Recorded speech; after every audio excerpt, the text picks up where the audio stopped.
Hello, everybody. It's Dr. Fred, and welcome to my channel.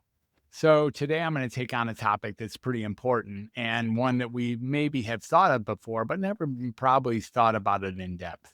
And that's how to connect with yourself again after years of treatment. Why do we not think about it? Because treatment usually doesn't end, not without, some sort of massive disruption. Treatment, especially in the world of mental health, is not designed to really end. In most cases, there are short term treatments that are designed to be a certain number of sessions, but ultimately, the dependency that gets created between the clinician and the receiver, the patient, the customer, the client, is fairly profound. So, what happens when we get to the end of treatment and how do we find ourselves?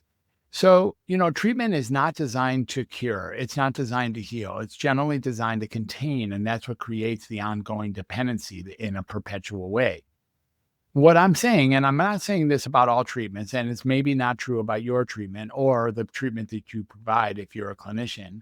What I'm saying is being on the other side of a treatment would be typically on the other side of being healed.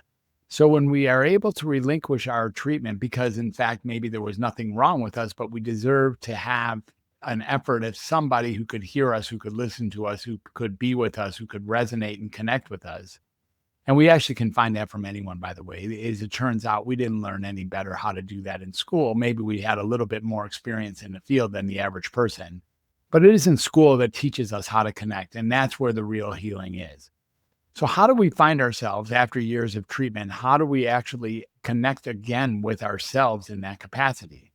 And what that is we have to have the three tools, which are acceptance, forgiveness, and compassion, not only for ourselves, but for our treaters and for our family and for our friends, for our colleagues, for the people who helped us supporting ourselves when we were taking on whatever the treatment was or whatever the pathology that we thought we had that required treatment. So when we look at this, we start seeing what is it going to take to reconnect with ourselves afterwards.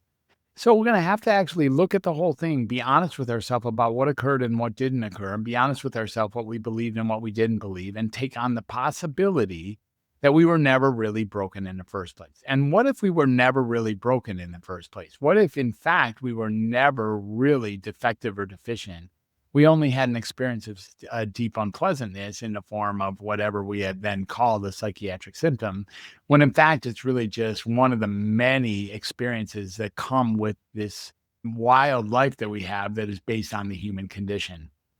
So, what does it really take to connect with ourselves afterwards? Be honest about ourselves about where we've been, and then disconnecting the treatment. So ultimately, we want to gracefully disconnect ourselves from the treatment that may have caused us to improve or at least contain or slow down the deterioration of whatever it is that we thought we had. But if we're really going to get to the other side of treatment, we're going to have to let it go or we'll never be on the other side. So being on the other side of the treatments means having the courage or the gumption, having the willingness to take it on as something that you can now call past tense. Once my treatment becomes past tense, it's very clear then that I'm not broken, because if I'm not broken, I don't need treatment. And if I am broken, I need treatment. So instead of limping along as if I'm broken, what I can do is accept the fact that maybe I'm not broken. And that opens up the door to be on the other side of treatment. And it's like, oh, yeah, we can handle life without the therapy. We can handle life theoretically without medication. We can certainly handle the life without a diagnosis, without being convinced that there was something wrong with us in the first place that had us earn the capacity to getting mental health formal treatment. And if you haven't heard before, when you go into a mental health provider, especially if somehow it is compensated for by a third party, you're guaranteed to pick up a diagnosis, a psychiatric mental health diagnosis. And by the way, that's not removable from your chart.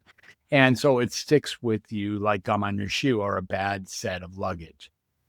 But when we really set ourselves up in a mindset that we are not broken, and maybe if we can really understand this, we were never broken even when we were convinced that we were, or when other clinicians or authoritative figures told us we were, that's when it opens the door to be on the other side of treatment. And that's where I get to deal with me, or you get to deal with you and nothing else, just a reflection of yourself as you take on the challenges, obstacles, and hurdles of what it means to be alive in this complex world.